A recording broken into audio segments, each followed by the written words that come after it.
Welcome. You've arrived at this quiet moment, a pause in the hum of the modern world. As you settle in, let the noise of your day soften and fade. Feel your breath slow, your thoughts ease. Tonight we'll journey back in time, to medieval Europe, to a world before electricity, before radiators or double-glazed windows. Outside, winter winds sweep across the countryside. Inside, a small cottage flickers with the faint glow of firelight. The air smells of smoke and straw, and every sound feels close. The crackle of embers, the rustle of blankets, the soft breathing of those who share the room. Here, warmth was a daily act of care. Families huddled together for heat. Straw beds were layered with wool and fur. Stones were warmed by the hearth and wrapped to hold through the night. Every gesture, every habit, every small choice carried the wisdom of survival. Over the next while, we'll move gently through their world. We'll notice how homes were built to keep in heat, how people shared body warmth and simple comfort, and how even in the harshest cold, life continued, quiet, humble, enduring. So breathe deeply, let your imagination settle by the fire, and let the quiet story of medieval warmth unfold. The winter sun in medieval Europe was a pale, distant thing. By mid-afternoon, it was already losing its struggle against the encroaching darkness. The light that reached the frozen fields was thin and cold, offering little warmth to the peasants who worked there. They moved slowly, conserving energy, their breath visible in the frigid air. The ground beneath their feet was hard, sometimes frozen solid, sometimes hidden under a layer of snow that had fallen days or weeks before and never melted. Work in winter was different from the labour of other seasons. There were no crops to tend, no harvest to bring in.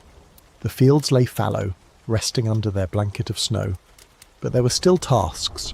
Fences needed mending, firewood had to be gathered, tools require repair, animals needed tending, though many of the larger livestock had been slaughtered in the autumn, when feeding them through the winter became impossible. The few that remained, a cow perhaps, or a pig, some chickens, were valuable and required care. As the light began to fade, the work had to stop. There was no choice in this. Darkness came early in winter, and working in the dark was dangerous and inefficient. A peasant could not afford to injure himself stumbling over frozen ground or mishandling a tool in the dim light. The day's labour ended not because the work was finished, but because the sun dictated it. The family would begin the walk back to their cottage. It was not usually far. Peasant homes were built close to the fields they worked, within the village or just outside it. The walk might take only a few minutes, but in the cold, every minute mattered. They moved with purpose, carrying whatever they had been working with. An axe, a bundle of sticks, a length of rope. Their clothing, worn all day, was already damp with sweat despite the cold, and the moisture would begin to chill them as they walked. Children, if they had been out helping, walked alongside their parents. Boys might carry smaller tools or kindling. Girls might hold the hand of a younger sibling. Everyone moved quietly. Conversation was minimal. The cold discouraged talk, and there was an understanding that the cottage, and the warmth it promised, was the goal. Everything else could wait. The landscape around them was simple and austere. Snow-covered fields stretched out in gentle undulations. Bare trees stood in small clusters, their branches black against the grey sky. There were no fences in the modern sense, no neat property lines. The medieval countryside was open, the fields divided by custom and agreement rather than physical barriers. Paths between the fields were well worn, trampled by countless feet over many seasons, but in winter they were often obscured by snow and had to be navigated by memory. Smoke was often the first sign of home. From a distance, the thin column rising from the cottage roof was a marker, a beacon of warmth in the cold expanse. It rose slowly, dispersing into the grey sky, and it meant the fire inside was still alive. Keeping the fire going all day, even when the family was out working, was important. Relighting a fire from scratch was possible, but it took time and effort. Flint and steel could produce a spark, but coaxing that spark into a flame required dry tinder, patience and skill. It was far easier to leave the fire smouldering under a layer of ash while the family was away, a banked ember that could be revived quickly upon their return. As they drew closer, the cottage came into sharper focus. It was a small structure, low to the ground, its walls a dull brownish grey, where the daub had been applied over the woven wood framework. The roof, thick with layered thatch, was darkened by smoke and age. There were no windows visible, or if there were, they were small and shuttered tight. The door was simple, wooden, often warped slightly from years of use and exposure to the elements. The moment of crossing the threshold was significant. Outside, the world was vast, cold and indifferent. Inside, the space was defined, enclosed and warm by comparison. The door was pulled open, and the family stepped through, one by one. Immediately the wind's constant presence diminished. The sound of it became muffled, a distant howl rather than an immediate assault. The door was pulled shut behind them, and the cottage embraced them. The cottage was dark. Even in daytime, little light entered. By evening, the interior was nearly black. The only glow came from the hearth, where a smouldering fire awaited revival. Shapes slowly emerged from the dimness, the rough walls, low beams, and simple furnishings. The fire was the centre of life. It burned in a shallow pit lined with stones or clay to protect the earthen floor. The ground around it was dark and hardened from years of heat. In the morning, ash was spread over the coals to preserve them through the day. Now someone, usually the father or eldest child, knelt to uncover the embers. Beneath the ash, they still glowed faintly. Kindling was added, and with a few steady breaths, the fire flared back to life. Light and warmth returned, though only near the hearth. Beyond it, the cold lingered. The cottage itself was plain. Its wattle and daub walls, woven wood coated with clay, straw and dung, were rough and required constant repair. The ceiling was low, the beams blackened by smoke. Above lay the thatched roof, thick and insulating, keeping out rain and slowing the loss of heat. There was no chimney. Smoke drifted upward, escaping through a small hole or the porous thatch filling the room with haze. Eyes stung and breathing was harsh, yet the smoke preserved the wood, deterred insects and kept pests away. Life adjusted to it. People stayed low where the air was clearer. Furniture was short, stools and benches close to the ground, and beds near the floor. The floor was bare earth, sometimes packed or covered with rushes or straw for warmth. Near the fire it was scorched red from heat. Cloaks and tunics, damp from the day, hung near the hearth to dry, carefully to avoid burning. Beneath them people wore long linen shifts, softer and easier to clean than wool, though washing was rare in winter. Children dressed like smaller adults, the youngest were wrapped in wool or blankets. Footwear, if owned, was simple leather, often patched. Many went barefoot indoors, even in the cold. Gradually the warmth spread, though draughts slipped through cracks in the walls and around the ill-fitted door. Still, the fire held back the chill, and within the smoky glow the family found comfort from the wind outside. The cottage, for all its simplicity, was a carefully constructed shelter. Its design was shaped by the materials available and the knowledge passed down through generations. Every element of its construction served a purpose, and together, these elements created a structure that could withstand the forces of winter. The foundation of the cottage, if it could be called that, was minimal. In some cases, the wooden posts that formed the frame of the building were simply driven into the ground. In others, they might rest on flat stones to keep the wood from direct contact with the damp earth, which would cause it to rot more quickly. The floor, as mentioned, was usually packed to earth, sometimes slightly raised to help with drainage if the cottage was built in a low-lying area prone to flooding. The walls were the primary defence against the elements. The wattle and daub construction was effective because it combined flexibility with strength. The woven wattle framework could bend slightly without breaking, which was important in a structure that would shift and settle over time. The daub coating provided the insulation and weather resistance. The mixture of clay, soil, sand, straw and dung dried into a hard, dense material that blocked the wind and provided a degree of thermal mass, absorbing heat during the day and releasing it slowly at night. Maintaining the daub was an ongoing task. Over the course of a year, especially after a harsh winter, cracks would appear. Water could seep into these cracks, and if it froze, it would expand and make the cracks worse. Each spring or summer, the family would mix a new batch of daub and repair the damage, smoothing the mixture over the cracks with their hands or simple tools. This was messy work, but it was essential. A well-maintained wall could last for many years, but neglect would lead to rapid deterioration. The roof was equally important. Thatching was a skilled craft, and a good thatcher was valued in a medieval village. The process involved layering bundles of reeds or straw, each bundle tied and secured to the wooden framework of the roof. The layers overlapped, much like shingles on a modern roof, creating a surface that water would run off rather than penetrate. A well-thatched roof could last for decades if properly maintained, though it required periodic attention. Damaged sections had to be replaced, and the entire roof might need to be rethatched every 20 or 30 years. The thickness of the thatch was key to its insulating properties.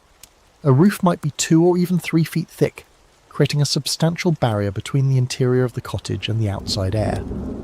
The air trapped within the densely packed straw acted as insulation, much like modern fiberglass or foam insulation works. In winter, snow would often accumulate on the roof, adding another layer of insulation. Snow is an excellent insulator because it is mostly air trapped within ice crystals. A thick layer of snow on the roof actually helped to keep the cottage warmer, sealing any small gaps and preventing heat from escaping. Windows were vulnerable. Glass, as a building material, was extraordinarily expensive in the medieval period. It was produced by skilled craftsmen and used primarily in churches, where the large windows served both a functional and a symbolic purpose. For a peasant, glass was out of the question. Most peasant cottages had no windows at all. Light was admitted through the door when it was open, and that was sufficient during the day. At night, or in winter, when the door needed to be kept closed, the interior was lit only by the fire. In some cottages, there might be a small opening high in the wall, intended to let in a bit of light and allow smoke to escape. This opening could be closed with a wooden shutter when needed. The shutter might be secured with a simple peg or latch. To further block drafts, the opening could be stuffed with straw, cloth, or dried moss. Oiled cloth, which was somewhat translucent and more resistant to water than untreated fabric, might also be used to cover such openings, though this was a more expensive option. The door was another weak point. It was usually made of rough wooden planks, sometimes reinforced with crosspieces to prevent warping. It hung on simple iron hinges, if the family could afford them, or on leather straps. The door did not fit tightly in its frame. Gaps around the edges allowed cold air to enter, and on a windy night, one could feel the draft quite clearly. To combat this, a heavy blanket or a piece of thick fabric might be hung over the inside of the door. In some cases, an animal hide, perhaps from a cow or a deer, would be nailed or tied over the door, providing an additional barrier. Securing the cottage against the cold was a nightly ritual, one that became more important as winter deepened. After the family had returned and the fire had been revived, attention turned to sealing the space. Any cracks in the walls that had opened since the last repair were stuffed with whatever was at hand, straw rags, even clumps of moss gathered from the forest. The shutters, if there were any, were pulled tight and secured. The door was checked, and the blanket or hide covering it was adjusted to ensure it hung properly. This process was not dramatic. It was methodical and familiar, carried out with the efficiency born of repetition. Everyone in the family knew what needed to be done, and often no words were exchanged. A child might be sent to gather a handful of straw to plug a draft near the floor. An older child might check the shutters. The parents would oversee, making sure nothing was forgotten. The goal was simple: to transform the cottage into a sealed vessel, a container that would hold the warmth generated by the fire and the bodies within. The cottage, once sealed, felt different. The constant howl of the wind so present outside became a distant murmur. The drafts that had been noticeable when the door first opened were reduced, if not entirely eliminated. The air inside began to warm more quickly, and the family could begin to relax, knowing that the preparations were complete. The cottage was ready for the night. The door was more than just an entry point. It was a threshold between two worlds, the harsh, unforgiving cold of the winter night outside and the modest warmth and safety of the interior. Ensuring that this threshold was properly secured was one of the most important tasks of the evening. The door itself was simple. Wooden planks, often rough-hewn and uneven, were joined together to form a rectangular panel. The planks might be of different widths depending on what wood was available, and they were held together by crosspieces nailed or pegged across the back. The door was heavy, not because it was well crafted, but because the wood was thick and solid. This weight was actually an advantage, as it helped the door stay in place against the wind. The hinges were a potential point of failure. Iron hinges, if the family had them, were sturdy but could rust over time, especially in the damp conditions of a medieval winter. The strap hinges were cheaper and easier to make, but they could stretch or rot, causing the door to sag. A sagging door would not close properly, leaving gaps that let in the cold. Regular maintenance was necessary. A hinge might need to be tightened, or a new strap might need to be fitted. These repairs were usually done by the father or an older son, using whatever tools and materials were available. The door did not have a lock in the modern sense. Security was less of a concern for a peasant family, who owned little that was worth stealing. A simple wooden bar, dropped into brackets on the inside of the door, was usually sufficient to keep it closed. This bar could be lifted out when the family needed to leave, and it would be put back in place upon their return. The real challenge with the door was not keeping people out, but keeping the cold out. The gaps at around the edges of the door, where it met the frame, were the problem. Even a small gap could let in a steady stream of cold air, and over the course of a long night, this would drain the warmth from the cottage. The solution was to cover the door from the inside. A thick woolen blanket was often used for this purpose. Wool was the fabric of choice for insulation in the medieval period, excellent at trapping air and blocking drafts. A large blanket, perhaps one that had seen better days and was no longer suitable for use on the bed, would be hung over the door. It might be draped over a wooden rod or simply nailed or pegged directly to the door or the wall around the door frame. The blanket needed to be heavy enough to stay in place and large enough to cover the door completely, extending beyond the frame on all sides to ensure that no gaps remained. If the family had more than one blanket to spare, multiple layers might be used. Each layer added to the insulating effect, and the air trapped between the layers provided additional protection. In some households, an animal hide would be used instead of, or in addition to, a blanket. A cowhide was particularly effective because it was large, thick, and relatively wind-resistant. A sheepskin, with the wool still attached, provided both insulation and a degree of water resistance. These hides were valuable, so they were used carefully and maintained as well as possible. They might be treated with fat or oil to keep the leather supple and to help repel moisture. The process of securing the door covering was straightforward but required attention to detail. The blanket or hide had to be positioned correctly, covering the entire door and the area around it. If it was being hung from a rod, the rod had to be secured firmly so it would not fall during the night.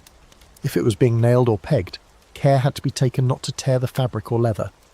Once in place, the covering was adjusted as needed, pulling it tight in some areas, allowing it to drape in others, ensuring that it formed a complete barrier. The effect was immediate.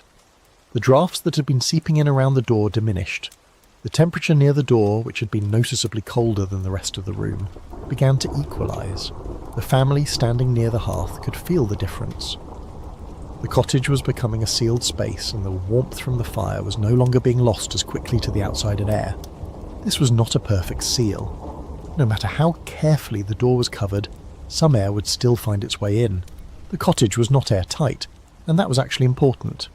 A completely sealed space would have been dangerous, as the fire consumed oxygen and produced smoke and carbon monoxide. The small amount of air that continued to leak in through the various gaps in the walls and roof provided the necessary ventilation, allowing the fire to burn and preventing the build-up of harmful gases. The family did not understand the science of this, but generations of experience had taught them how to balance the need for warmth with the need for breathable air. At the centre of the single room, glowing like a captive sun, was the hearth. This was more than just a place for cooking. It was the gravitational centre of the peasant home, the unwavering source of light and, most critically, of life-sustaining warmth. Unlike the grand chimneyed fireplaces of a lord's manor, the peasant hearth was typically a simple open fire pit in the middle of the floor, sometimes lined with clay or stones. Its central location was deliberate and ingenious, allowing heat to radiate outwards in all directions, warming the entire living space, however inefficiently. The fuel for this fire was a constant concern. Peasants often had rites known as istova to gather firewood from the lord's forests. This usually entitled them to collect fallen branches, dead wood, or coppice timber, a sustainable system of woodland management that provided a steady supply of fuel. In areas where wood was scarce, dried animal dung or peat cut from bogs would be used instead. The fire was rarely a roaring blaze, which would consume precious fuel too quickly. Instead, it was carefully managed to smoulder through the day and night, a bed of hot embers that could be coaxed back to life in the morning. The greatest drawback of the central open hearth was the smoke. With no chimney, the smoke would rise, linger, and slowly find its way out through a small hole in the roof or through the porous thatch itself.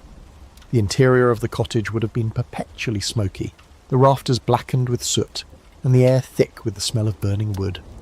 Archaeological excavations of medieval peasant homes often reveal floors where the central area is heat-reddened from the constant fire and layers of soot impregnate the surrounding soil. This smoky environment had consequences for how people lived and slept. It is likely that peasants spent much of their time sitting or lying low to the ground, beneath the densest layer of smoke that would have accumulated near the ceiling. This is one reason why furniture was sparse and low. Simple stools, benches, and the low-lying beds themselves kept the family in the clearer, more breathable air. The smoke was a nuisance and a health hazard, contributing to respiratory and eye ailments, but it also had an unintended benefit. The constant fumigation helped to preserve the timber frame of the house from rot and insects, and it kept pests like flies and mosquitoes at bay during warmer months. As night fell, the family would gather around the embers. The final meal of the day, a warm, thick soup or pottage, would be eaten, its heat transferring to their bodies. The pot itself was a valuable item, made of iron, heavy and durable, likely passed down through generations. It hung over the fire from an iron tripod or from a hook attached to a beam, positioned to receive just the right amount of heat. The fire's light flickered across the rough walls, casting moving shadows that danced with each shift in the air. This moving illumination was warm in colour, orange and yellow with hints of red, and it gave the interior a certain intimacy despite the rough conditions. The crackling and popping of burning wood filled the cottage with familiar sounds, reassuring in their predictability. As the evening progressed and the family completed their small tasks by firelight, the fire would gradually be allowed to burn down. The larger pieces of wood would be consumed, breaking apart into smaller pieces and eventually into coals. The flames would diminish and the light would fade to a steady glow. This transition was intentional and deliberate, preparing the fire for the critical task that would come before sleep, banking for the night. The fire, once revived with fresh wood, transformed the cottage. Flames rose higher than during the day, when fuel was rationed, casting a warm light that replaced the vanished daylight outside. Firelight was never still. It flickered and danced, its glow shifting across the uneven daub walls and the soot-darkened beams above. Shadows moved constantly, lengthening, shrinking, disappearing as the fire breathed. The family gathered around the hearth in quiet order. The father tended the flames, the mother stirred the pot, and the children arranged themselves nearby, seeking warmth, but keeping clear of danger. The youngest might cling to their mother's skirts. Older ones helped with small tasks or simply watched the flames. Even the family dog claimed its place near the heat, half asleep on the floor. The warmth was uneven. Too close to the fire, one's face burned while the back stayed cold. So everyone turned now and then, warming one side, then the other, in an unconscious rhythm. The flickering light softened faces, making expressions fleeting and voices more important than looks. In that dim glow, conversation was quiet, intimate, accompanied by the fire's steady crackle and hiss. Within the fire's circle of light, the family felt enclosed and safe. Beyond it, the corners of the cottage dissolved into shadow, the tools, grain sacks, and walls fading from view. Outside those walls lay only cold and darkness, making the hearth a fragile island of warmth in a frozen world. As the evening waned, the fire was allowed to sink into coals. The bright flames faded to a dull, steady glow, conserving what little wood remained. Its slow quieting mirrored the family's own descent into rest. By night's end, both fire and household slept, each holding its warmth in reserve until morning. The pot hanging over the fire held the evening meal, and as the family gathered around the hearth, attention turned to food. Eating meant more than easing hunger. It helped warm the body for the cold night ahead. The pot was precious, made of iron and likely handed down through generations. Iron cookware was costly, so it was well cared for, kept clean and free of rust. It hung over the fire from a tripod or a hook attached to a beam, adjustable to control the heat. Inside was pottage, a staple of peasant life. A thick, porridge-like stew, made from whatever ingredients were available. Grains such as barley, oats or rye formed the base, simmered in water or broth made from bones or vegetable scraps. Root vegetables like turnips, carrots, parsnips or onions were added, along with dried peas or beans for protein. Leafy greens such as cabbage or kale went in last, and dried herbs, parsley, thyme or sage, added flavour. Meat was rare. If available, it was often a scrap of salted pork, a bone, or a bit of fat for flavour. Fish, especially herring, was more common, dried or salted for storage. Salt itself was valuable and used sparingly, so most pottage tasted simple by modern standards. The stew simmered for hours, thickening as the ingredients broke down. By nightfall it was ready, hearty, warm and filling. The mother or eldest daughter ladled it into wooden bowls, one for each family member. These bowls, like their carved spoons, were prized possessions, wiped clean after each meal, but rarely washed in winter to save water. Bread, if available, accompanied the meal. Peasant bread was coarse and heavy, made from rye or barley rather than wheat. Usually stale, it was softened by dipping into the pottage. Meals were communal and quiet. The family sat close to the hearth, eating slowly, grateful for the warmth and sustenance. Conversation was minimal, food was too precious for distraction. The heat of the meal spread through their bodies, fueling them for the cold night ahead. Any leftovers were kept in the pot for the next day, nothing was wasted. Even scraps were saved or fed to animals. The simple meal filled the belly, provided warmth, and drew the family together, a small comfort in the unending rhythm of survival. After the meal, time remained before sleep. The fire burned low, its light dim but enough for simple evening work. These hours were for small necessary tasks that required little light or effort. Mending was common. Tools used during the day often needed repair. A cracked axe handle bound with leather, a loose rake head reattached. The father or eldest son worked near the fire, fixing what he could by touch and experience. New handles were carved, joints wrapped tight with cord, simple work, but vital for survival. Women spun wool, the essential fibre of medieval life. After cleaning and carding the wool to align its fibres, they spun it with a drop spindle, a stick weighted by a whirl. As the spindle turned, the fibres twisted into thread. It was repetitive, steady work that could be done by firelight, productive and calming at once. Clothing repairs were also routine. Tunics and blankets wore out quickly, and every hole or tear was mended with bone or wooden needles and hand-spun thread. The stitches were rough but practical. Children helped as they could, learning to card wool, sew seams or tie knots. These evening lessons passed down essential skills for adulthood. When no work was needed, the family sat together, speaking softly or telling stories. Storytelling filled the darkness where books could not. Tales of heroes, saints, and local legends taught morals, preserved history, and gave comfort. Songs were also common, simple melodies about work, faith, or daily life, sung together, building a sense of unity. There was no strict schedule. Work and talk faded naturally as the fire dimmed and fatigue set in. Tools were put away, half-finished tasks left for another night. The children, drowsy from warmth and full bellies, began to drift off by the hearth. Before bed, a few chores remained. The fire had to be banked safely, the door secured, and often the animals brought inside for the night. Not all animals spent the winter nights inside the peasant cottage, but some did. Which animals were brought in depended on their size, value, and vulnerability to the cold. Chickens, being small and useful for their eggs, were often taken inside. A young calf, not yet strong enough to endure the winter, might also be sheltered. In some cases, a pig, an important source of food and wealth, would share the space as well. Keeping animals indoors served two purposes: protection and warmth.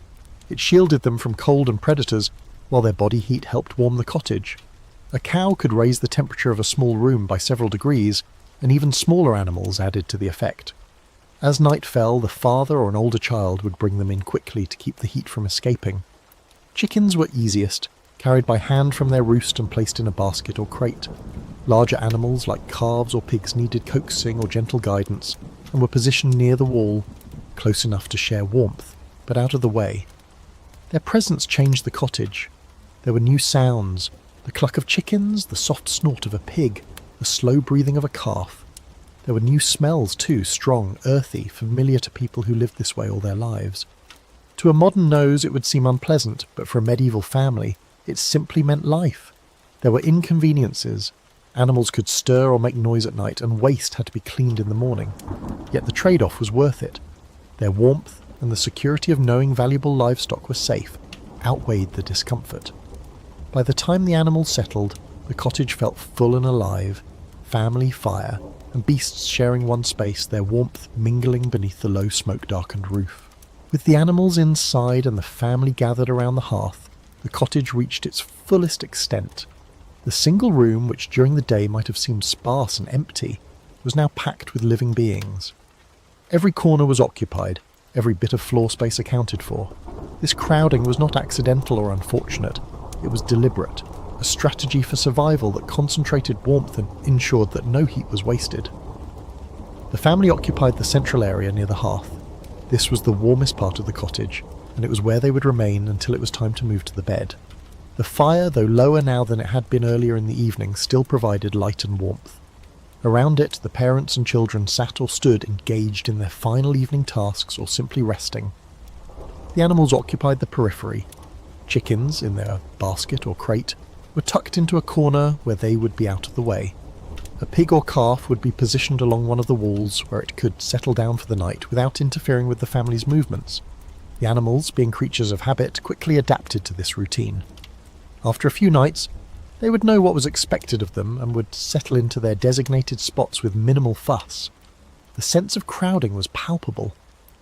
In the dim, flickering light of the fire, it was sometimes difficult to see clearly, and people and animals alike became indistinct shapes in the shadows.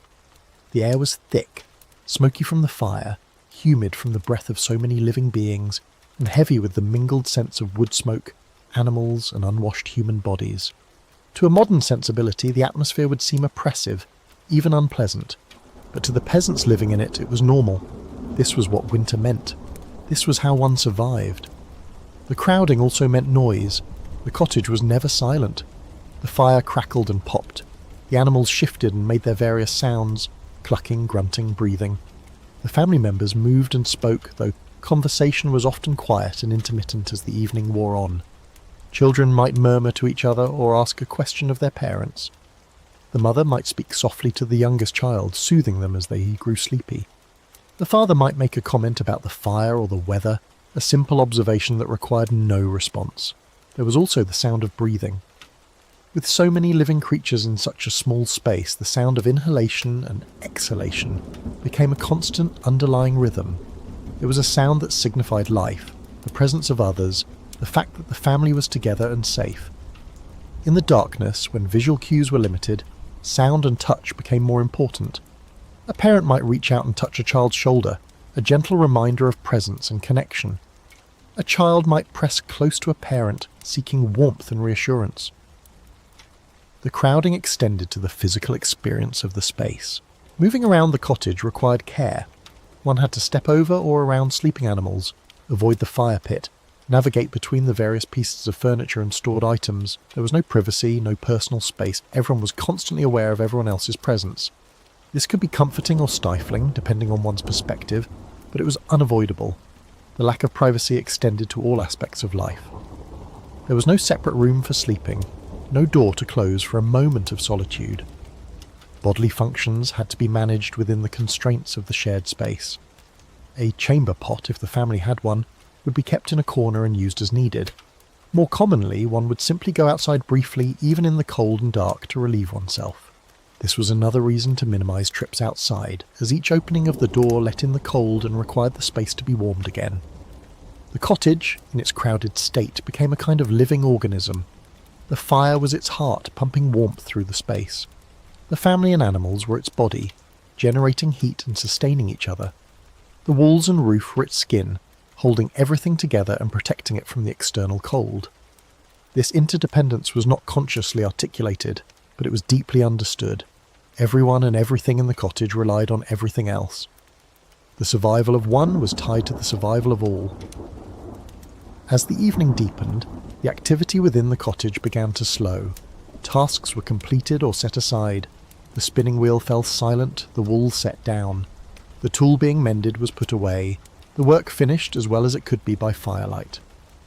The children, who had been sitting or playing quietly, grew still.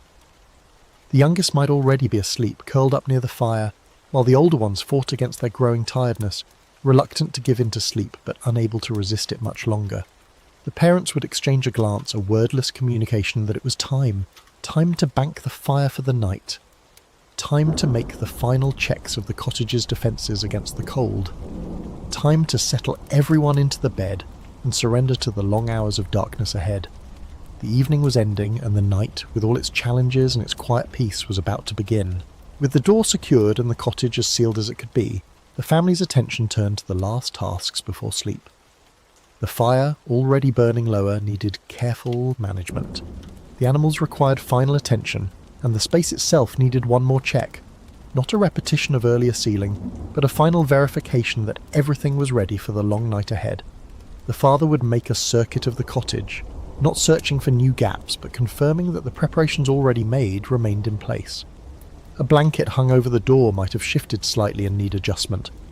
A shutter might have loosened in the wind and require a firmer securing. This was less about discovering new problems and more about ensuring that the cottage's defences would hold through the hours of darkness. This final check had a psychological dimension as well. The act of walking the perimeter, of deliberately confirming that the family was protected, provided reassurance. In a world where so much was uncertain and beyond one's control, the weather, the harvest, the demands of the Lord, this small ritual of verification was something tangible, something within the family's power to manage. Children, if still awake, might be given small roles in these preparations. A child might be asked to check that the blanket covering the door reached all the way to the floor. Another might be tasked with making sure the animals had settled into their sleeping places. These tasks were simple, requiring no special skill, but they gave the children a sense of participation and responsibility. They were learning through practice that survival required attention to detail and that everyone in the family had a role to play. The cottage now stood ready. The door was covered, the shutters were secured, the animals were inside, the fire, the heart of everything, was prepared for banking. The space had been transformed from a permeable shelter into something approaching a sealed vessel, ready to hold and protect the warmth that the family would generate through the night. The mother might take a moment to survey the scene, her husband near the hearth, preparing to bank the fire, her children gathered close, drowsy but not yet asleep. The animals settled in their corners, the small dark space that was their home, now as prepared as it could be for another night. There was no dramatic moment, no sense of accomplishment to be celebrated. This was simply what needed to be done night after night, throughout the long winter. It was routine, but it was also essential. As the family prepared to move toward the bed, there was a subtle shift in the atmosphere. The active phase of the evening, eating, working, preparing, was ending.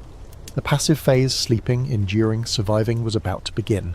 The fire would be banked, the light would dim almost to nothing, and the family would gather together in the one place where warmth could be created and maintained, their shared bed. With the cottage sealed against the cold, the family's attention turned to the final tasks of the evening. These were the last steps before sleep, and they followed a familiar pattern, repeated every night throughout the winter. The routine was comforting in its predictability, a series of small actions that signalled the approach of rest. The fire, which had been burning steadily through the evening, now needed to be managed carefully. It had already been allowed to burn down somewhat, the flames subsiding as the larger pieces of wood were consumed. What remained was a bed of glowing coals, interspersed with partially burned pieces of wood that would continue to smoulder for hours if properly tended. The goal was to preserve these coals through the night, maintaining them in a state where they could be easily revived in the morning without having to restart the fire from scratch. The father would typically handle this task, though an older son might be taught to do it as part of his preparation for eventually managing his own household. The process required judgment and experience. Too much ash and the fire would be smothered completely, extinguished rather than banked. Too little ash and the fire would continue to burn too actively, consuming the remaining fuel and leaving nothing for the morning. Using a simple tool, perhaps a flat piece of wood or a crude metal shovel, the person banking the fire would carefully scrape ash from the edges of the fire pit toward the centre, covering the glowing coals. The ash would be spread evenly, creating a layer perhaps an inch thick. Beneath this blanket, the coals would continue to glow faintly, their combustion slowed by the reduced oxygen supply, but not stopped entirely. The heat they produced would be minimal, but it would be enough to keep the very centre of the cottage from becoming as cold as the outside air. The appearance of the banked fire was distinctive. The bright glow of the coals would disappear beneath the grey ash, visible only as a faint orange shimmer if one looked closely. The light in the cottage would diminish significantly. Where there had been flickering flames casting moving shadows, there was now only a dull, uniform glow, barely enough to see by. The darkness would press in more closely, and the family would become indistinct shapes in the gloom. With the fire banked, the temperature in the cottage would begin to drop, the radiant heat that had been so noticeable near the hearth would fade. Within minutes, the family would start to feel the cold creeping back in. This was expected and unavoidable. The banked fire was not meant to keep the cottage warm through the night. No amount of wood could do that without constant tending. Instead, it was meant to preserve the means of creating warmth, to keep the fire alive in its dormant state so that it could be brought back to full life when needed. The family would begin to prepare themselves for sleep. For the children, this meant very little in the way of changing clothes. As discussed earlier, peasants did not have specialised nightwear. The children were already wearing their basic garments, linen underclothes that served as both day and night attire. If a child had shed their woolen outer tunic earlier in the evening to dry by the fire, they might put it back on now for extra warmth. More likely, they would simply proceed to bed as they were. Adults followed a similar pattern. The mother might remove her outer layers if they were particularly bulky or dirty, but she would keep her linen shift on. The father might do the same, shedding his woolen tunic but retaining his linen undergarments. In the coldest weather, however, they might keep everything on, accepting the added warmth of multiple layers over the slight inconvenience of sleeping in day clothes. Footwear received special attention. Feet were particularly vulnerable to cold, and frostbite was a real danger in winter. Those who had shoes or boots would typically remove them before bed. Leather footwear, especially if damp, could become uncomfortable and even damaging if worn all night. But the feet would not be left bare. Woolen socks, if the family had them, would be worn. These might be simple tubes of knitted or felted wool pulled on over the foot and lower leg. Alternatively, strips of wool cloth might be wrapped around the feet, secured with ties or simply tucked in upon themselves. For those without proper socks, other solutions existed. Feet might be wrapped in rags, multiple layers providing insulation. In the poorest households, dried grass or straw might be stuffed around the feet, creating a crude but somewhat effective barrier against the cold. These improvised solutions were uncomfortable and far from ideal, but they were better than nothing. Head coverings were also important. A significant amount of body heat is lost through the head, and keeping it covered helped retain warmth. Women typically wore linen coifs, close-fitting caps that covered the hair and tied under the chin. These would be kept on through the night. Men might wear similar caps, or they might use a simple cloth wrapped around the head. Children's heads would be covered as well with whatever small caps or cloths were available. The younger children would be prepared for bed by their mother. This might involve checking that their clothing was properly arranged, that no fabric was bunched uncomfortably, or likely to cause chafing during the night. A toddler might be soothed with a few quiet words or a gentle touch. An infant, if there was one, would likely be swaddled, wrapped tightly in cloth strips that restricted movement, but provided warmth and a sense of security.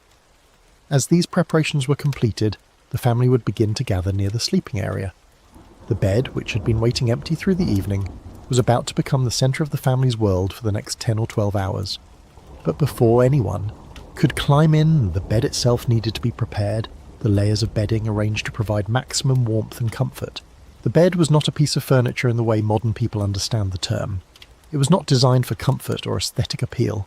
Its sole purpose was functional, to provide a sleeping surface that was elevated from the cold floor and that could accommodate the entire family. The design varied depending on the family's resources, but the underlying principles were consistent across most peasant households. For the poorest families, the bed might be nothing more than a designated area on the floor. This area would be marked perhaps by a slight raised platform made of wooden planks laid directly on the earth, or even just by a thicker layer of straw or rushes that provided minimal cushioning. This was the most basic form of sleeping arrangement, offering little more than a symbolic separation from the floor itself. More commonly, the bed would have some sort of frame. This was typically a simple wooden structure built low to the ground, perhaps a foot or 18 inches high. The frame consisted of 4 corner posts connected by rails, creating a rectangular platform. Across this platform, ropes would be strung in a crisscross pattern, creating a flexible support system. These ropes were usually made of hemp or other plant fibres, twisted together for strength. The rope support system required periodic adjustment. Over time, with the weight of the sleepers, the ropes would stretch and sag, reducing their effectiveness. Tightening the bed was a regular maintenance task, involving untying the ropes from their anchor points on the frame and retying them with more tension. This is where the phrase "sleep tight" may have originated, though the etymology is debated. Regardless, the concept was real. A bed with properly tensioned ropes provided better support and was more comfortable than one with sagging loose ropes. On top of the rope support sat the mattress, known as the palliasse. This was essentially a large sack, sewn from coarse cloth, usually canvas made from hemp or flax. The sack would be stuffed with whatever filling material was available and affordable. Straw was by far the most common filling. It was abundant, free for the gathering, and reasonably effective as insulation and cushioning when fresh. The straw used for filling was typically wheat or rye straw, the stalks left over after the grain had been threshed. This straw was dry and relatively clean, though it would contain dust and small debris. A palliasse might hold several armfuls of straw stuffed in tightly to create a reasonably firm surface. The opening through which the straw was inserted would then be sewn or tied shut. The problem with straw was that it broke down over time. The stalks would be crushed by the weight of the sleepers, fragmenting into smaller and smaller pieces. The mattress would become lumpy and uneven, and the broken straw would work its way through the weave of the cloth, poking and scratching the sleepers. After several months, the straw would need to be emptied out and replaced with fresh material. This was typically done in the late summer or early autumn, after the harvest when fresh straw was plentiful. Some families, if they could manage it, used other materials for stuffing. Dried leaves gathered in the autumn could serve as mattress filling. Heather, cut from the moors, was another option. Wool, if the family could spare it, made an excellent filling, softer and more resilient than straw, though more expensive and more likely to be used for other purposes. The poorest families might stuff their palliasses with rags, old clothing torn into strips, creating a mattress that was lumpy and uneven but still better than sleeping directly on wooden slats or earth.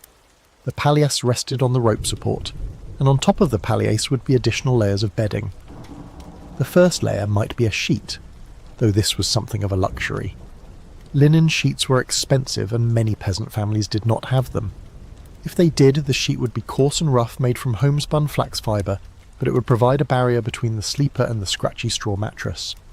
More commonly, the family would place a woolen blanket or a piece of rough woolen cloth directly on top of the palliasse. This served the same purpose as a sheet, protecting the sleepers from the straw while providing a first layer of insulation. The cloth would be worn and often patched, repaired repeatedly over the years, but still serviceable. The location of the bed within the cottage was strategic. It was typically positioned against one of the walls, taking advantage of the wall as a barrier against drafts on at least one side. The bed would be placed as far from the door as possible, since the door was a major source of cold air.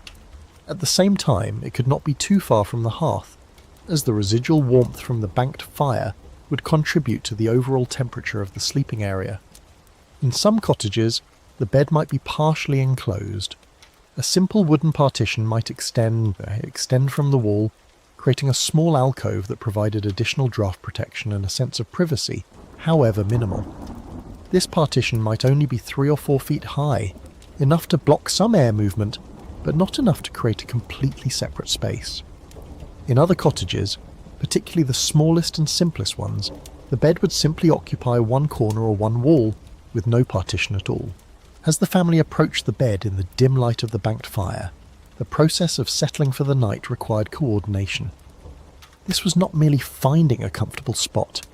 It was the deliberate construction of a survival system, bodies and blankets arranged to create and trap warmth. The parents would climb into the bed first, the father positioning himself toward the outer edge, the mother beside him. Between them, or tucked against the mother's far side, would go the youngest child, an infant if there was one, or the smallest toddler. This central positioning was not arbitrary. The youngest, with the least body mass and the highest vulnerability to cold, needed the most protection. Surrounded by the larger bodies, the child would benefit from heat radiating from both sides.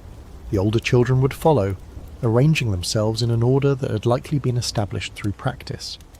A child of 7 or 8 might climb in next to the father. Another might position themselves at the mother's other side. If the family was large, children might need to lie at alternating angles to fit, one child's head near another's feet, maximizing the use of the sleeping surface. The fit was intimate by necessity, bodies pressed against one another along their length, shoulders touching, legs overlapping slightly. Arms would be tucked close to the body or draped over a sibling. The arrangement created a continuous surface of warmth, with no cold gaps between sleepers. This physical closeness which would be considered intrusive in later centuries, was simply the reality of winter survival. Once everyone was positioned, the critical work of covering began. The first blanket, rough wool, heavy and slightly scratchy, would be pulled up from where it lay folded at the foot of the bed. Someone, usually the mother or father, would spread it over the family, ensuring it covered everyone from shoulders to feet. The blanket would be tucked along the sides, pushed down between the edge of the mattress and the bed frame to prevent cold air from seeping in. The second blanket would follow, layered on top of the first. Each additional layer trapped air between the fabrics, and this trapped air was the key to insulation. The wool fibres themselves, with their natural crimp and structure, created countless tiny air pockets within each blanket. Stack multiple blankets, and the insulating effect multiplied. The third layer, if the family had it, would be different in character. This was the hide, sheepskin with its wool still attached, or cowhide, or a patchwork of smaller furs stitched together. This layer was heavier than the wool blankets, and its purpose was twofold. It added substantial warmth, but more importantly, it sealed the system. The hide was less permeable to air than woven wool, creating a barrier that trapped the warm, humid air rising from the family's bodies. The hide would be spread carefully, pulled up to cover the family completely. In moderate cold, it might be drawn up to shoulder level, leaving heads exposed for easier breathing. In bitter cold, it might be pulled up further, to the chin or even over the tops of heads, leaving only small breathing spaces. This complete enclosure created a tent-like space beneath the covers, a microclimate separate from the frigid cottage air. The weight of all these layers was considerable, perhaps 20 or 30 pounds of wool and hide pressing down on the sleepers. For small children, this weight could feel overwhelming at first, but the pressure served a purpose. It compressed the layers, reducing air movement and improving insulation. It also provided a sense of being held, of being secure, which helped calm restless children and encourage sleep. The edges and corners required particular attention.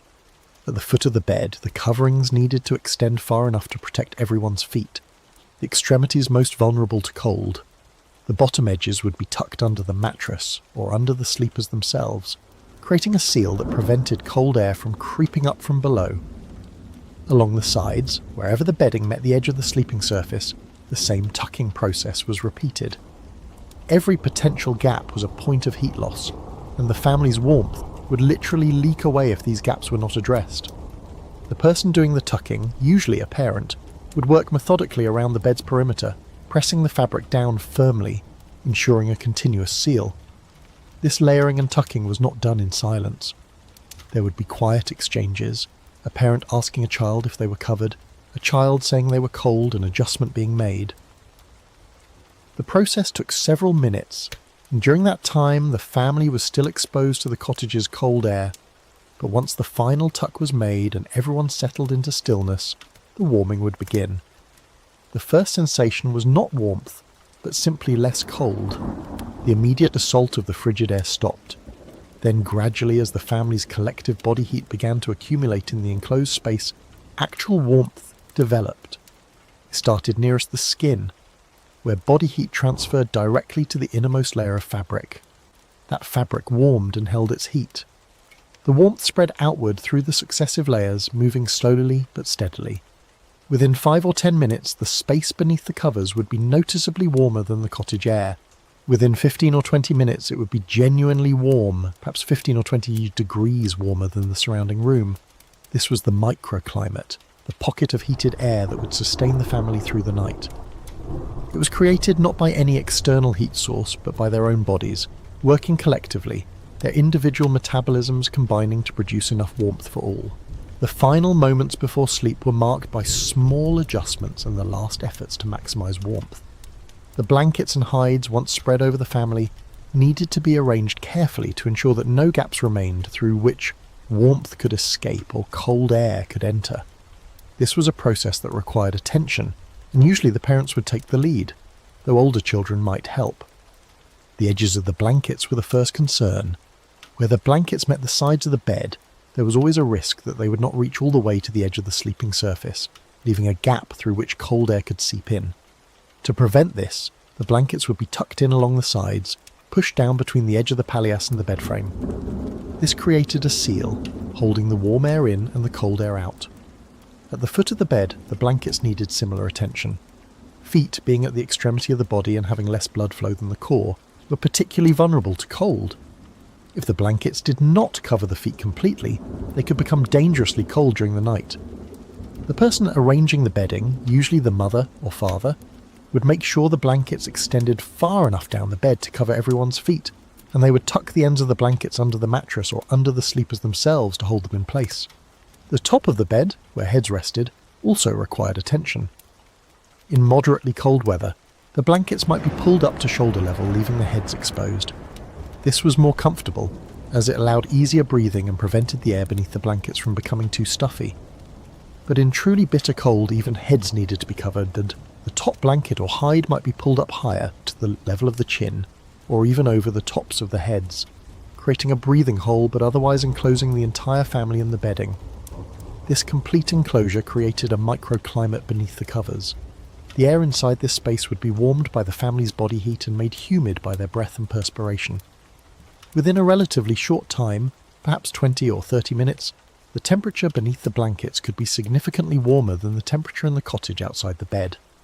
This warm pocket of air was the key to surviving the night. It was constantly refreshed by the heat generated by the family's metabolism, and it was held in place by the layers of wool and hide that acted as insulation. The weight of the bedding was noticeable. Multiple woolen blankets, plus a heavy hide or fur on top, created a substantial weight pressing down on the sleepers. This weight had both advantages and disadvantages. On one hand, it could feel oppressive, particularly for smaller children who might struggle to move or shift position once covered. On the other hand, the weight itself contributed to warmth by compressing the layers and reducing air movement, and it provided a sense of security and groundedness that many people found comforting. The family would lie still as the final adjustments were made. Moving too much would disturb the carefully arranged blankets and let in cold air, so once settled, everyone tried to remain relatively motionless. This stillness was not just practical, it was also a psychological shift, a recognition that the active part of the day was over and that rest was now the priority. Breathing beneath the covers required some adjustment. The air was warmer and more humid than the air outside the blankets, and it had a distinct quality, a mixture of the smell of wool, the smell of bodies, and the faint smell of straw from the mattress. To a modern person this might seem unpleasant, but to a medieval peasant it was simply the smell of night, of home, of family. It was familiar and therefore neutral, neither pleasant nor unpleasant, just present. The arrangement of bodies also affected how heat was distributed and retained. Those in the middle of the family huddle were warmest, benefiting from the body heat of people on either side of them. Those on the edges were cooler, as they had empty space and therefore cold air on one side. To compensate, the people on the edges might press closer to those in the middle, or they might curl up more tightly, reducing their surface area and conserving heat. Parents were acutely aware of the comfort and warmth of their children. A mother might reach over to check that a child's feet were covered, or to pull a blanket higher if she felt a draft. A father might shift his position slightly to share more of his body heat with a child beside him. These small acts of care continued even as sleep approached, instinctive responses rooted in the parental drive to protect and provide for one's offspring. The youngest children would typically fall asleep first. Their smaller bodies tired more quickly, and the warmth and darkness beneath the blankets were powerfully soporific. They would grow still, their breathing deepening and becoming more regular. An infant, if present, might nurse one last time before sleep, drawing comfort and nutrition from the mother before settling into its own rest. Older children would take longer to fall asleep, but they too would eventually succumb. The day had been long and physically demanding, and their bodies craved rest. They might lie awake for a while, listening to the sounds of the cottage, the wind outside, the occasional shift or grunt from one of the animals, the breathing of their siblings, but eventually their eyes would close and consciousness would slip away. The parents were often the last to fall asleep. They carried the responsibility for the family's welfare, and even in rest they remained partially alert, ready to respond if needed. A child might wake and need attention. An animal might become restless. The fire might need checking, though this was rare once it had been properly banked. But eventually even the parents would relax into sleep, their bodies demanding rest after the day's labour. As sleep took hold, the family's collective breathing would synchronise to some degree, creating a rhythm that filled the small space beneath the blankets. This rhythm, the rise and fall of chests, the gentle sound of inhalation and exhalation, was the sound of life continuing through the darkness, of survival being enacted breath by breath. The cottage, dark and cold outside the cocoon of the bed, held this small pocket of warmth and life, sustaining it through the long winter night. The transformation beneath the blankets was gradual but profound. What began as a desperate huddling against the cold became, within the span of half an hour, something approaching comfort. The family's bodies, which had been working hard to maintain core temperature in the cold cottage, could now relax somewhat.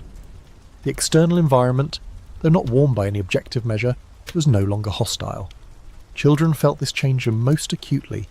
Their smaller bodies, which lost heat more rapidly than adult bodies, had been quietly suffering in the cold cottage despite their proximity to the fire. Now, pressed between siblings or parents, wrapped in layers of wool, they began to warm from the outside in. Fingers and toes, which might have been numb or painful, began to tingle as circulation improved. The tingling was briefly uncomfortable, but it signalled returning warmth, and children learned early to recognise it as a positive sign. Their parents, generating more heat due to their larger mass, felt the warmth differently. They had been cold, certainly, but their greater reserves allowed them to endure the cold cottage with less immediate distress. For them, the bed's warmth was less about relief and more about the ability to stop fighting. Their bodies could cease the constant, energy-intensive work of maintaining temperature against a hostile environment. Muscles that had been slightly tensed against the cold could relax. Breathing, which had been somewhat shallow in the cold air, could deepen. The air beneath the covers took on a distinctive quality. It was not just warmer, but also more humid. Each breath released moisture, water vapour from the lungs, and beneath the relatively sealed covering of blankets and hide, this moisture accumulated. The humidity level rose steadily, creating air that felt warmer and softer than the dry, cold air of the cottage. This humid warmth was soothing to airways that had been breathing cold, harsh air all day. The psychological effect of this warming was significant. Throughout the day, cold had been a constant presence, a chronic stressor that could never be fully escaped. Even near the fire, one side of the body would be warm while the other remained cold. Extremities were always vulnerable. There was never a moment of being truly, completely warm. But now, beneath the covers, with the family gathered together, genuine warmth was achieved. The body's stress response could finally stand down. This sense of safety and warmth triggered the release of sleep. Children who had been holding themselves awake through sheer will, uncomfortable in the cold cottage, now surrendered rapidly. The youngest might fall asleep within minutes of the warmth taking hold, their breathing shifting from the irregular pattern of wakefulness to the deep, regular rhythm of childhood sleep. Their small bodies, finally comfortable, demanded rest, and there was no reason left to resist. Older children took longer, but they too found sleep, approaching. The warmth removed the barrier that cold had created. Where cold had kept them alert and uncomfortable, warmth allowed drowsiness to develop. Their thoughts, which might have been sharp and active while they were cold, began to blur and drift. The events of the day replayed in fragmentary form. Conversations they had heard merged with imagination. The boundary between thought and dream became indistinct, and then they were asleep, often without realizing the transition had occurred. The parents remained awake longest, but even they felt the pull of sleep growing stronger. The warmth, combined with the exhaustion of a day's labour, created powerful incentive to rest. The mother, lying beside her youngest child, might listen to the child's breathing deepen and slow, a sound that was deeply reassuring. The father, positioned on the outer edge of the family cluster, might make one final mental inventory. Were all the children accounted for? Was everything secure? Could he allow himself to rest? And gradually, inevitably, sleep claimed them all. The cottage fell into the deep quiet of a sleeping household.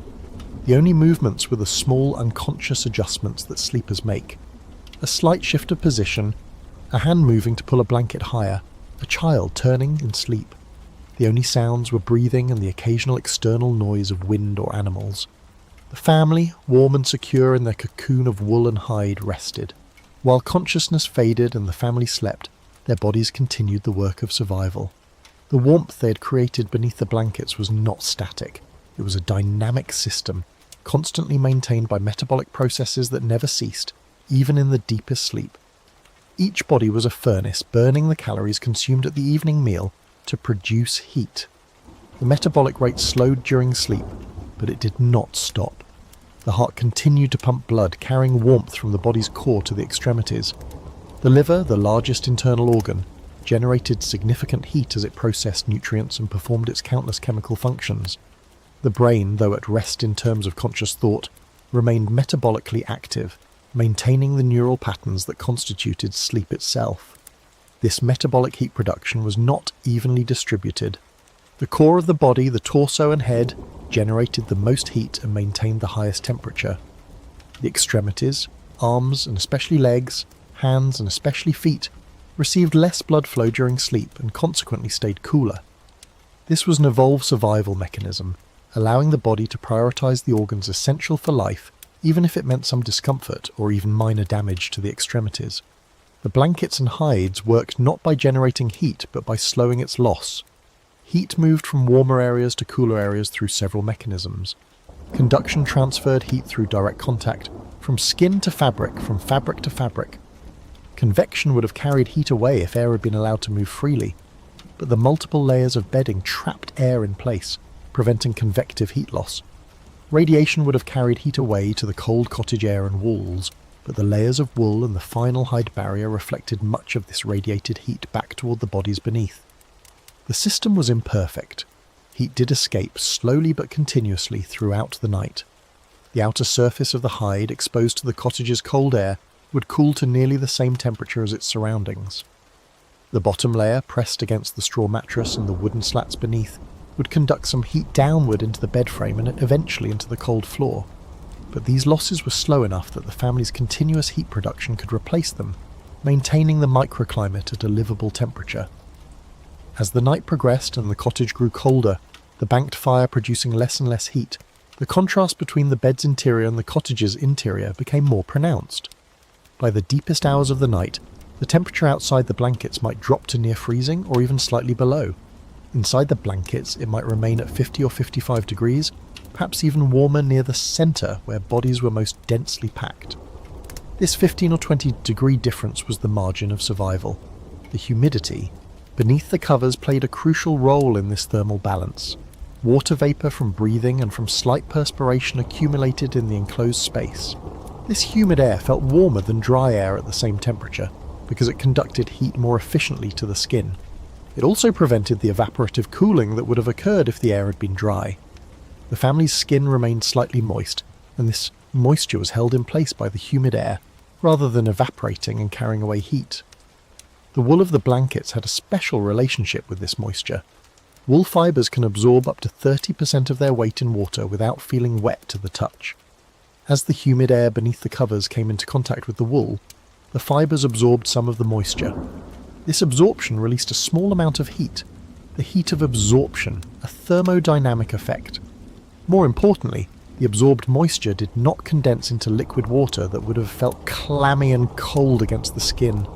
The wool held the moisture in a form that was invisible and created no discomfort. The family's bodies also adjusted their own thermal regulation based on the environment. In the warmth beneath the blankets, blood vessels near the skin would dilate slightly, allowing more blood flow to the body's surface. This was the opposite of what happened in cold environments, where vessels constricted to preserve core heat. The increased surface blood flow in the warm bed helped distribute heat more evenly throughout the body, ensuring that even the extremities remained above dangerous temperatures. Sleep itself progressed through its natural cycles, moving from light sleep to deep sleep and back again multiple times through the night. During deep sleep, the body's core temperature dropped by about 1 degree Fahrenheit. This was normal and beneficial, part of the body's strategy for conserving energy. The slight drop in core temperature was easily accommodated by the warm environment of the bed. In a cold environment, this natural temperature drop could be dangerous, but here it was simply part of healthy sleep. The children's bodies worked differently than the adults. With their higher surface area to volume ratio, they lost heat more rapidly per unit of body mass. This was why their positioning in the centre of the family cluster was so important. They benefited from heat radiating from both sides, and their heat losses were minimised by being shielded from the colder edges of the bed.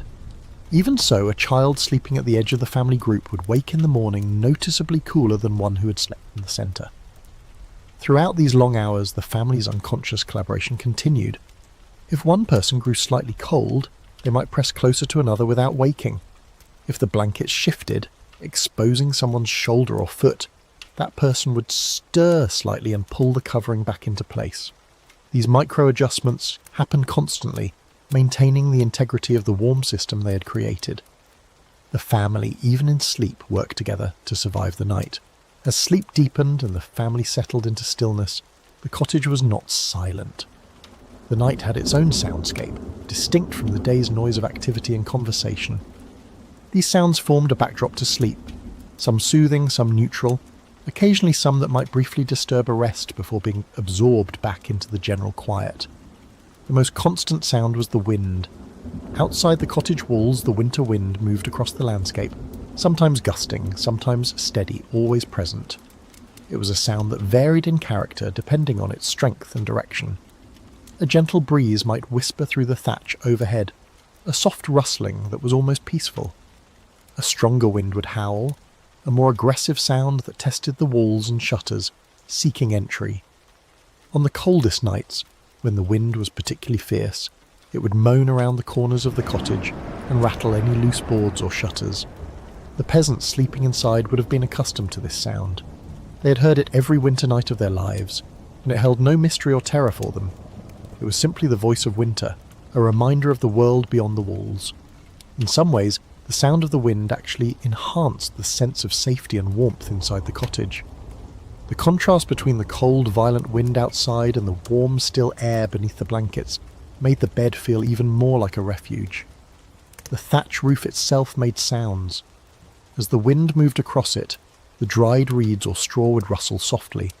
Individual stalks might shift slightly, held in place by the bindings, but still capable of small movements. On nights when snow fell, there would be a different sound, a soft pattering, as snowflakes landed on the thatch, accumulating gradually. This sound was generally quieter than rain, which would drum more audibly on the roof, but it was still perceptible to someone lying awake. Inside the cottage, the animals contributed their own sounds. The chickens, though mostly quiet at night, would occasionally shift in their roost. There might be a brief flutter of wings, a soft cluck, or the rustle of feathers as a bird adjusted its position. These sounds were sporadic and brief, rarely loud enough to wake a sleeper. The pig or calf, if present, made more substantial sounds. Their breathing was audible, a slow rhythmic inhaling and exhaling that could be heard across the small cottage. Occasionally one of these large animals would shift position, and the sound of their body moving against the floor or wall would be more pronounced. A pig might grunt in its sleep, a sound that was brief but distinctive. A calf might make a soft lowing sound, especially if it was young, and still accustomed to calling for its mother. The banked fire produced its own quiet sounds. Even covered with ash, the embers beneath would occasionally settle as the remaining wood burned through and collapsed. This settling would produce a soft crumbling or cracking sound, barely audible but present. Very rarely, if a pocket of moisture remained in a piece of wood, it might produce a faint hiss as it turned to steam and escaped. These fire sounds were intermittent and unpredictable, occurring perhaps once or twice an hour. Within the bed, the family itself made sounds. Breathing was the most constant, the regular rhythm of inhalation and exhalation, multiplied by the number of sleepers. Each person had their own breathing pattern, their own rhythm and depth. When everyone was deeply asleep, these patterns might synchronize somewhat, creating a collective rise and fall. At other times, they remained individual, overlapping and creating a complex audio texture. Snoring was inevitable. Not everyone snored and not every night, but in a family of 5 or 6 or more people, at least one would likely snore on any given night. The father, being larger and often sleeping on his back, was a common culprit. Snoring could range from soft, gentle sounds to louder, more disruptive ones. In the close confines of the shared bed, a loud snorer could disturb the sleep of others, but this was accepted as part of the reality of communal sleeping. There was no separate room to retreat to, no way to escape the sound. One simply endured it or, if awakened by it, perhaps reached over and nudged the snorer to encourage them to shift position. Children made their own sounds in sleep. Young children might whimper or murmur, the sounds of dreams or momentary discomfort. Babies, if present, would wake periodically through the night and cry when hungry or uncomfortable. The mother would respond to these cries, usually without fully waking herself, offering the breast or adjusting the baby's position. This nocturnal caregiving was automatic, practiced over weeks and months until it required no conscious thought. Older children might talk in their sleep, brief phrases or single words that emerged from dreams and then faded back into silence. Sometimes a child might move suddenly, a limb jerking or twitching as the body transitioned between sleep stages. These movements were normal and generally did not wake the child who made them, though they might disturb a sibling lying nearby. The sound of movement against fabric was common. The rough wool of the blankets and the canvas of the palliasse made distinctive sounds when bodies shifted against them. A person turning over in sleep would produce a rustling, sliding sound. A child pulling the blanket up higher would create a soft scraping as the fabric moved across other layers. These sounds were gentle and generally associated with comfort, someone seeking a better position, someone ensuring they remained covered. Occasionally there would be sounds from outside the cottage that penetrated into the interior. An animal in the village might make a sound, a dog barking at something, a cow lowing in a distant barn. These sounds were muffled by the walls and thatch reaching the interior as faint, distant echoes. On a particularly still night, human sounds might carry, someone coughing in a neighbouring cottage, the cry of a baby, the brief sound of a voice. These reminders that other families were also enduring the night, also huddled in their own cottages seeking warmth, created a sense of community, even in the isolation of darkness. The sounds of the night, taken together, created an environment that was never truly silent but was nevertheless conducive to sleep. The sounds were familiar, expected, and mostly gentle. They did not jar or startle. They were the sounds of life continuing, of the cottage and its inhabitants persisting through the cold and dark. For someone raised in this environment, these sounds were deeply associated with safety and rest. They were the sounds of home, of family, of survival being successfully enacted one night at a time. Sleep did not come to everyone at once. It arrived in waves, beginning with the youngest and spreading slowly to the adults who carried the day's burdens. The youngest children were first to drift off. Their small bodies, exhausted from the cold and daily activity, yielded quickly once they were warm beneath the covers. They might stare for a moment at the faint glow of the banked fire before their eyelids grew heavy and closed. Soon their breathing slowed, deep and even in the rhythm of childhood sleep. Infants followed their own rhythm, nursing before drifting off, sometimes waking again during the night. Their mothers stirred instinctively to soothe or feed them before slipping back into shallow rest. Older children took longer. Their bodies were tired, but their minds wandered, replaying the day's events or thinking of tomorrow's chores. Comfort made a difference. A cramped position or lack of warmth could delay sleep. Sharing a bed brought both security and disturbance, comforting closeness, but also the occasional kick, snore, or cry from a sibling. The parents were last to yield. Even in darkness, their thoughts lingered on responsibility.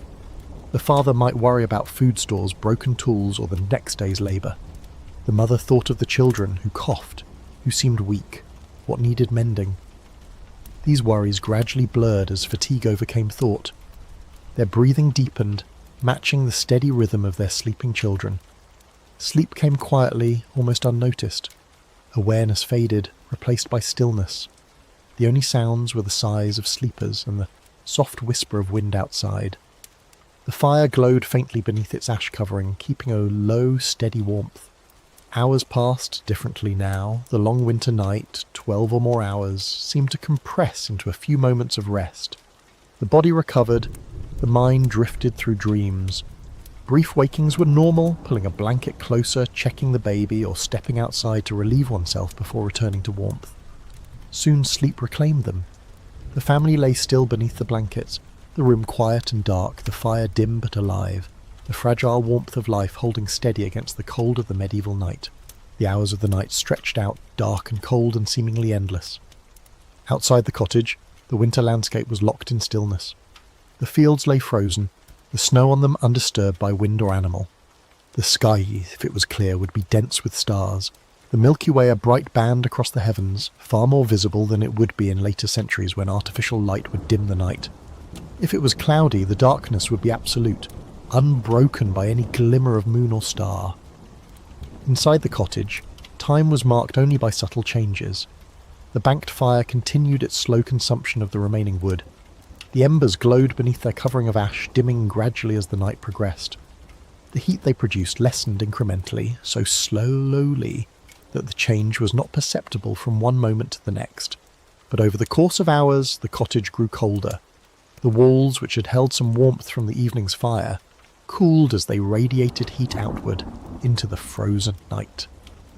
The temperature inside the cottage, which might have been tolerable in the early evening, dropped to just above freezing, or in the coldest weather, even to freezing itself. The earthen floor grew harder as any residual moisture in it froze. The walls, though providing shelter from the wind, offered little insulation against the deep cold of a winter night. The cottage was a shell, better than being outside but far from truly warm. But within the bed, the family remained warm. The microclimate they had created persisted through the night, maintained by their collective body heat and the insulating layers of wool and hide. As the cottage grew colder, the contrast between the air outside the blankets and the air beneath them became more pronounced. A person sleeping near the edge of the bed, with their shoulder or arm exposed, would feel the cold acutely. They might unconsciously pull that limb back under the covers, seeking the warmth.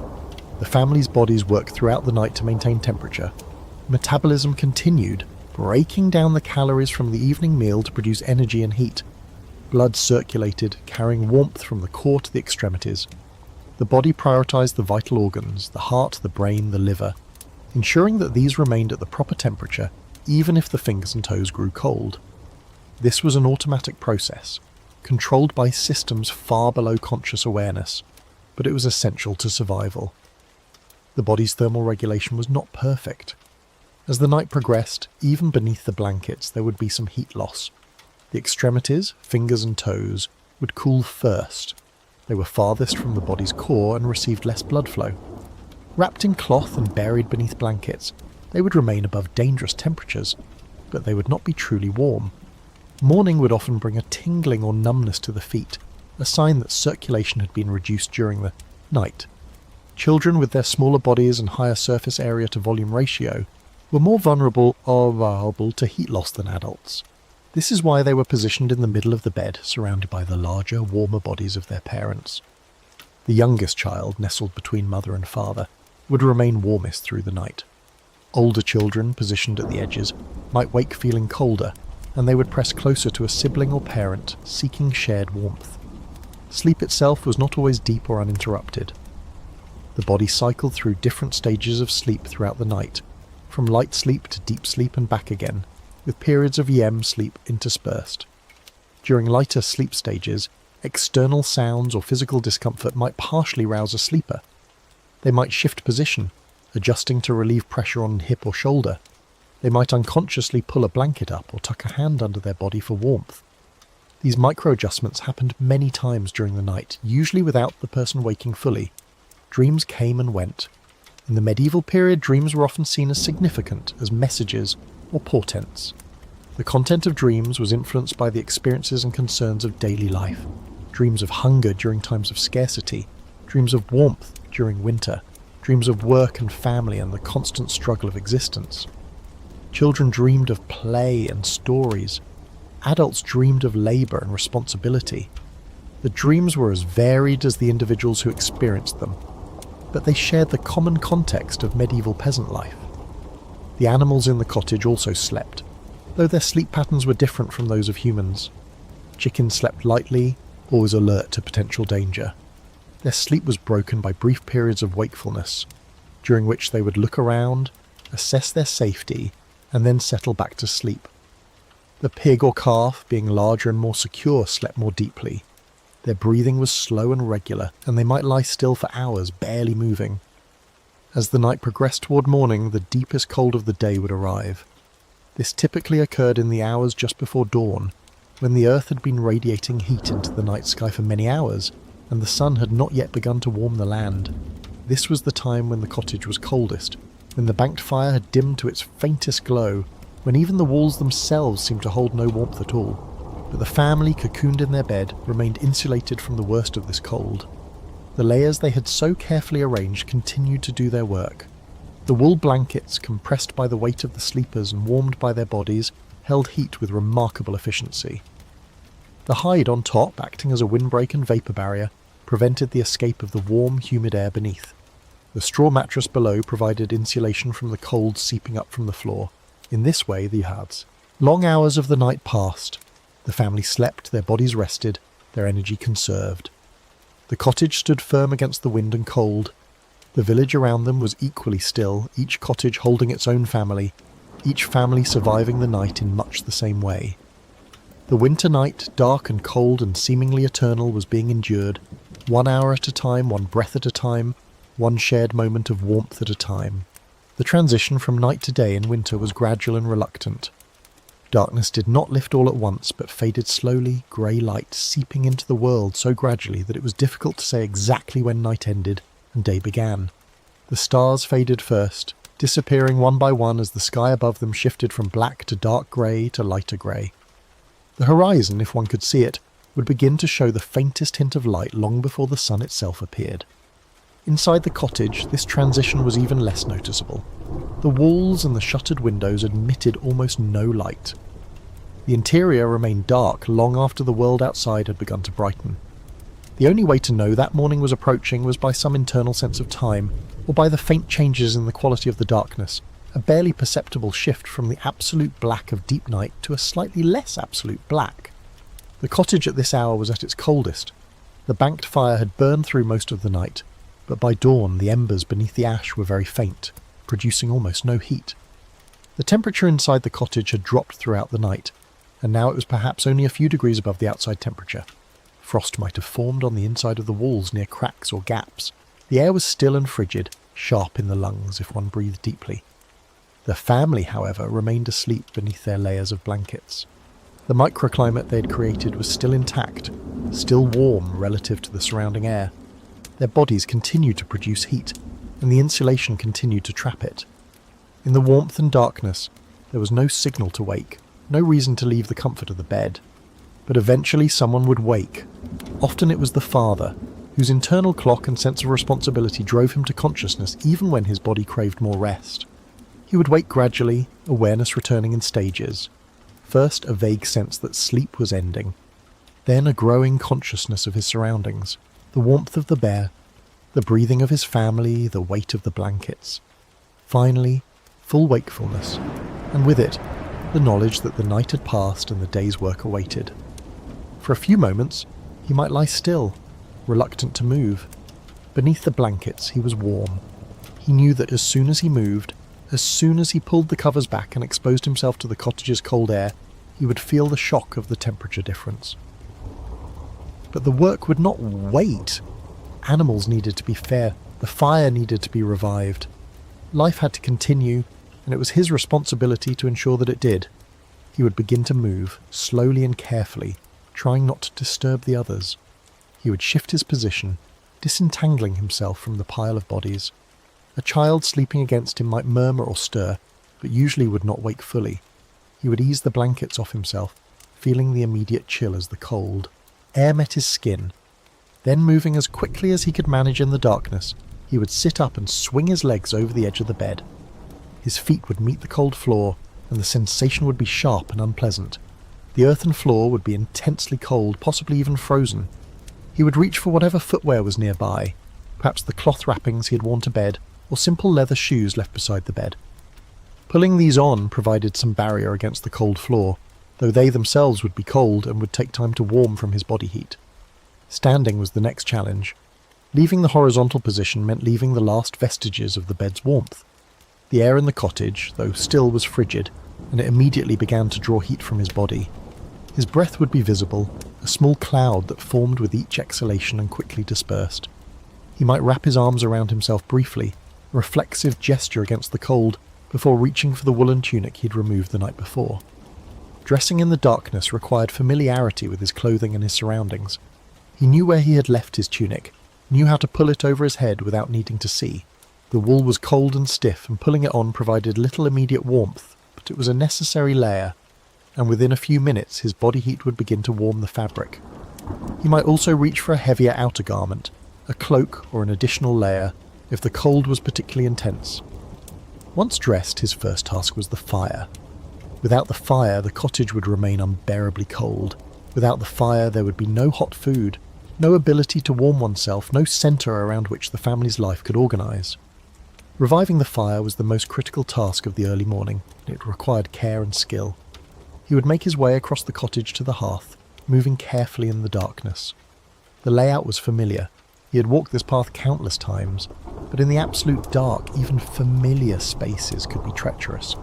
He might stub a toe on a stool or nearly trip over an animal that had shifted position during the night, but eventually he would reach the hearth and kneel beside it. The cottage at dawn was at its coldest, the banked fire reduced to its faintest glow.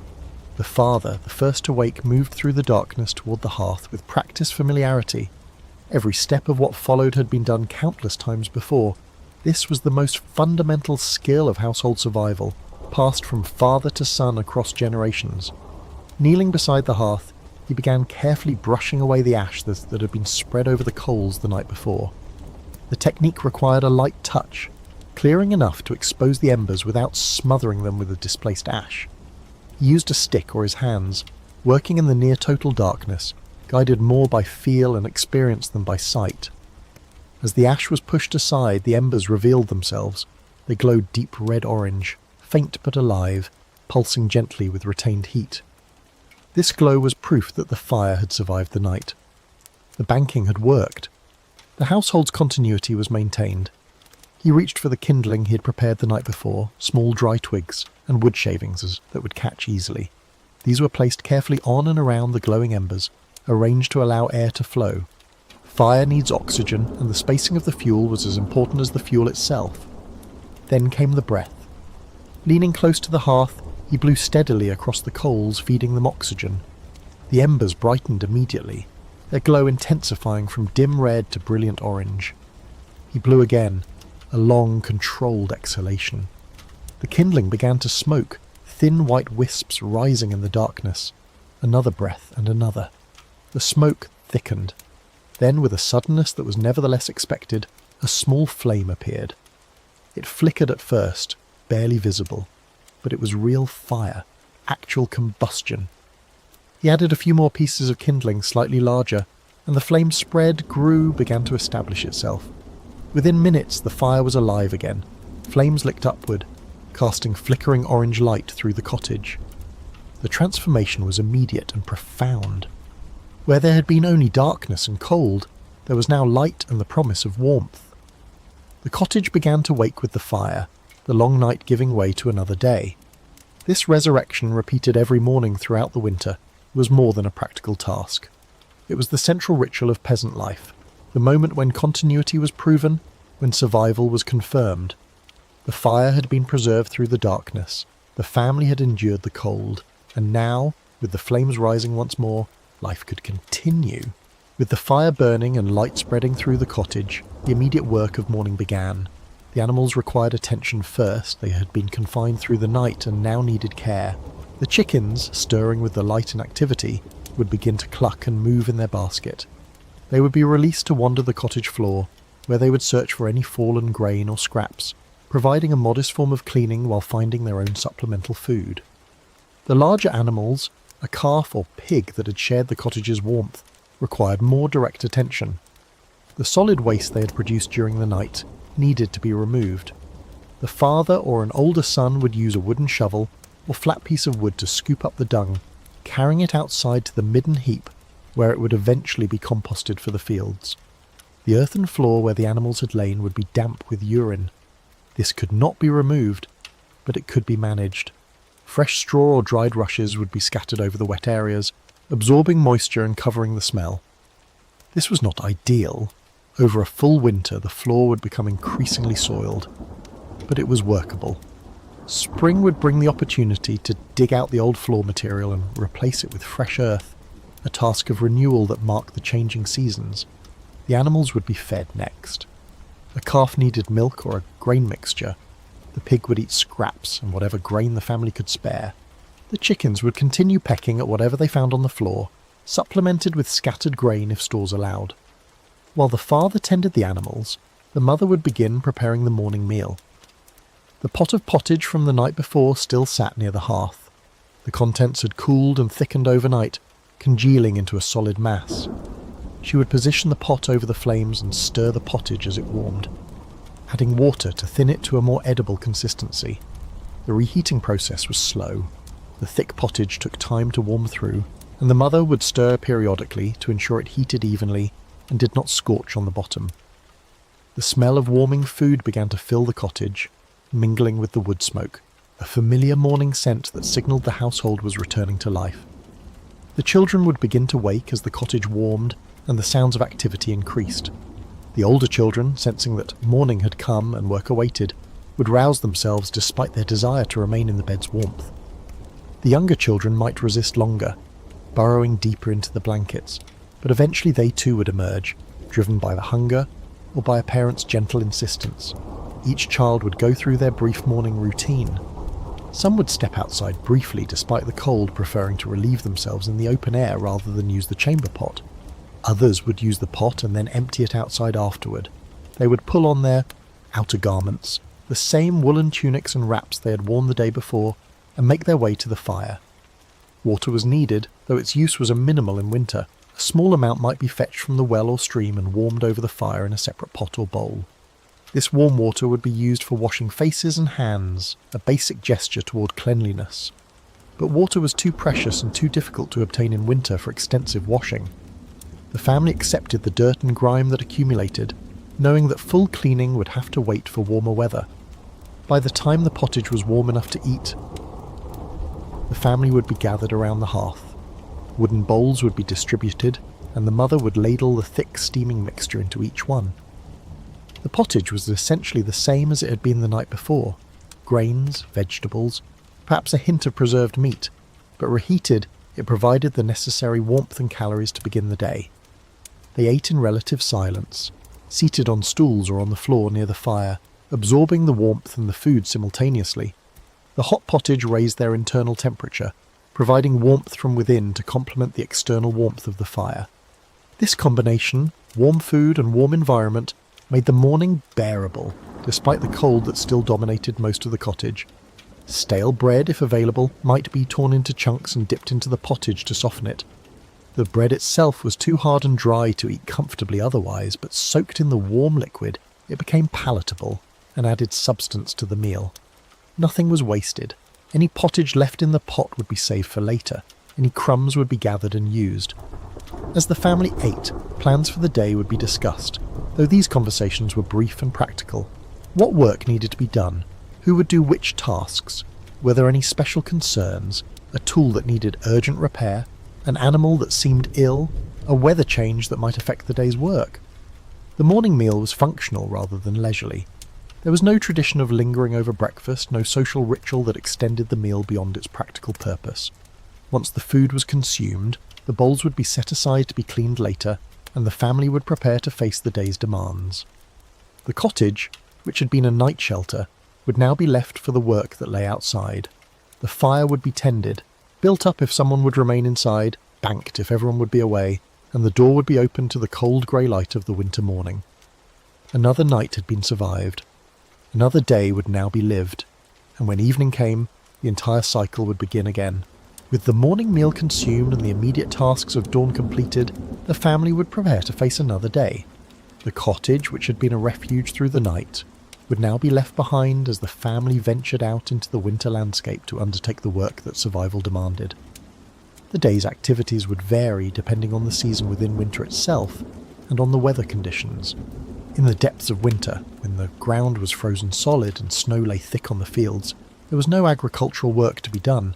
The fields rested, and in a sense so did the peasants, though rest in this context meant a different kind of labour rather than true leisure. Winter was the season for maintenance and preparation. Tools that had been damaged during the harvest would be repaired. Fences that had deteriorated would be mended, though the frozen ground made some repairs impossible until spring. Wood would be gathered from the forest, a constant and necessary task, as the supply of fuel had to be maintained. Animals would be tended, those few that had survived the autumn slaughter would need daily care, feeding and protection from the cold. Women and older girls might spend much of the day inside the cottage, engaged in textile work. Wool needed to be carded, spun and eventually woven. Clothing needed mending. These tasks could be done near the fire, making them preferable to outdoor work in winter. but they were no less demanding or essential. The family's clothing, blankets, and other textiles were constantly wearing out and needed constant attention. Men and older boys would typically work outside despite the cold. They might cut wood in the forest, carefully selecting fallen branches or coppiced wood according to their Estover rights. They might work on larger construction or repair projects that required strength and tools. They might trap animals for meat or fur, supplementing the family's food supply and providing additional materials for warmth. The day would be short. In the depths of winter, daylight might last only 8 or 9 hours, and the weak winter sun provided little warmth even when it was visible. Work would need to be completed before darkness fell, because working after dark was difficult and dangerous.